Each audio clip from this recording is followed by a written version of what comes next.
Ken Hyman is a certified master cheesemaker, one of 4 who ensure that the cheddar, Gouda, and other cheeses made at Nasonville Dairy in Marshfield Waste taste great. But as proud as he is of his cheese, Mr. Hyman knows that his company's profitability these days is thanks less to Colby than it is to whey, the liquid byproduct of cheesemaking that helps to satisfy America's seemingly insatiable appetite for added protein.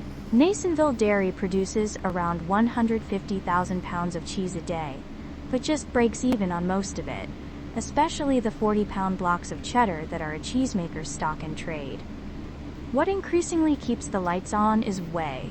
"We ought to be thanking people who are buying whey protein at Aldi's," said Mr. Hyman, who, in addition to being a master cheesemaker, is Nasonville's chief executive.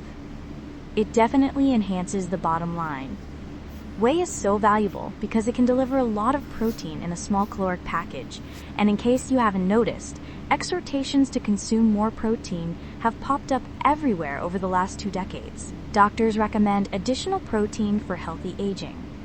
Weightlifters often take protein to build muscle, and more women and members of Generation Z are taking up the sport. Popular eating trends like the keto diet emphasize eating a good amount of protein and fats. More recently, the demand for whey has been turbocharged by the growing use of GLP-1 drugs like Ozempic. Patients taking those drugs are advised to increase their protein intake to avoid muscle loss. Whey protein powders and the increasing number of whey protein enhanced products on grocery store shelves are an expedient way of consuming a lot of protein. Estimates of the size of the whey protein market vary from around $5 billion to $10 billion, but nearly all analysts say the market will double over the next decade. A pound of the highest protein whey powder that cost about $3 in 2020 costs almost $10 today, according to Ever.Ag Insights, an agriculture data company. The demand has trickled down and completely altered the economics of the dairy industry. When Mr. Hyman, 72, began his career in the 1960s, whey was pumped down a river, spread on a field, or fed to pigs. In other words, it was waste, and the only goal was to get rid of it as cheaply as possible. Times have changed. In the last decade or so, there are times when cheese is the byproduct of cheese production, and the cheese plants make more money off the whey production, said Mike McCulley, a dairy industry consultant. Thank the Meissner's cows. Whey begins its journey to your muscles at dairy farms like Norm Elaine in Chili West, started by Norm and Elaine Meissner in 1946. Wearing a maroon Norm Elaine t-shirt, jeans, and work boots, Josh Meissner welcomed me to his farm with a crushing dairyman's handshake. The 3rd generation of Meissners to run the dairy, Norm and Elaine were his grandparents. Josh, along with his son, Emmett, led me through the milking parlor with its 50 milking stations, 3 huge barns housing 2,500 cows and fields of corn. In one of the barns, a cow gave birth, and Josh Meissner walked over to check on the glistening newborn calf. Satisfied that all was in order, he wiped his hands on some straw and resumed talking. 15 calves a day are born on the farm. It was no big deal. Norm Elaine is a relatively large farm that does everything possible to control costs.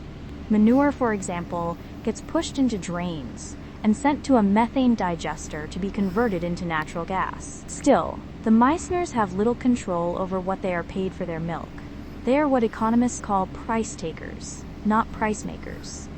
Milk is not priced like other commodities. Most milk in the United States is sold to dairy co-ops. The minimum price that farmers receive is set by the federal government, a system set up in the 1930s to bolster milk producers, and changes monthly depending on the various market forces hitting all milk products: cheeses, butter, yogurt, whey, etc.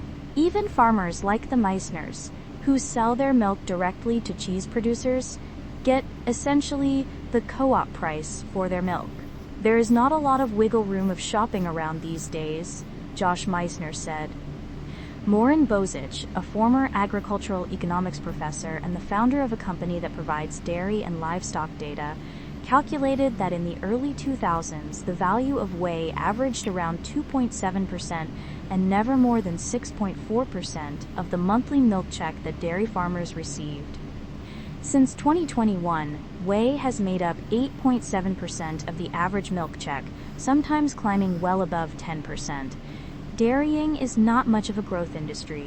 While there have been some gains in production, when accounting for inflation, the price farmers receive for milk today is about the same as it was 25 years ago.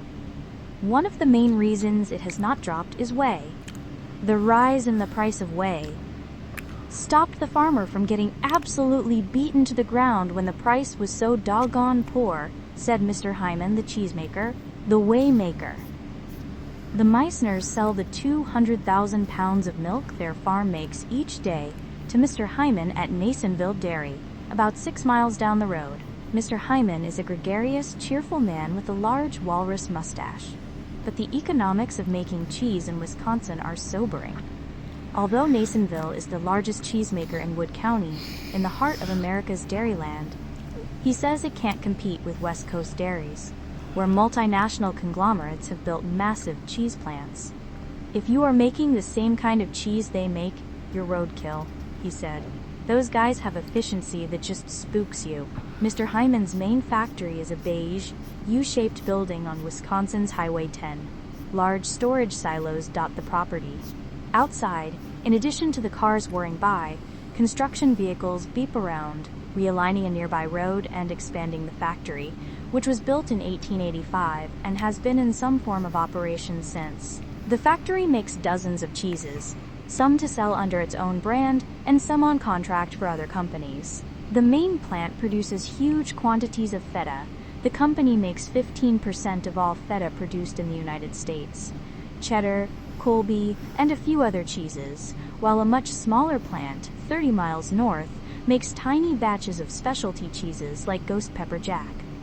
Tanker loads of milk from Norm Elaine and 200 other farms in the area are pasteurized and then sent into 2-story cylindrical cooker vats, where cultures, rennet, and other ingredients are added. Once the cheese coagulates, it is pumped to a nearby finishing table that holds about 4,500 pounds of curds. That cheese is salted, finished, compressed, packaged, and refrigerated.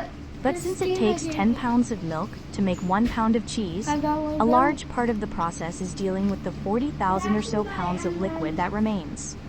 It is sent into a dizzying array of small stainless steel pipes on the steamy whey side of the plant. After separating out the remaining cream and lactose, the remaining whey, which is naturally around 12% protein, is filtered down until it reaches around 65% protein, still in a liquid form. Every 37 minutes, a new tanker load completes this entire process, from milk to cheese and whey to a more concentrated protein. At the end of the day, Nasonville Dairy has about 100,000 pounds of high-protein liquid whey, the protein powder boom. If Nasonville Dairy built a new factory today, it would include spray dryers, like its West Coast competitors, which turn the whey into a powder and increase its protein percentage. But spending millions of dollars on spray drying equipment doesn't make economic sense for Wisconsin's small cheesemakers. So nutrition companies, like Actis Nutrition, have built facilities to transform the region's liquid whey into high-protein powder. In January 2003, plants produced about 8 million pounds of high-protein whey powder, according to data from the Department of Agriculture.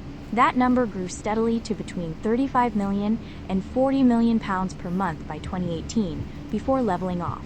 But things really took off in 2023, as a handful of anti-obesity drugs began inching onto the market. In May, 48 million pounds of high-protein whey powder were produced. The boom time will eventually end. A glut of new cheese and whey plants are being built. And like fluid milk and cheddar cheese before it, high-protein whey will become a commodity. Normie Lane and Nasonville Dairy are already looking over the horizon. Emmett Meissner has begun raising Angus steers, taking advantage of historically high beef prices and customers' interest in knowing more about where their beef comes from. Mr. Hyman is pushing his specialty cheeses, like the Ghost Pepper Jack, that the bigger, more streamlined factories cannot make. The curse of any commodity business, Mr. Bozick said, is that you cannot have extraordinary profits forever.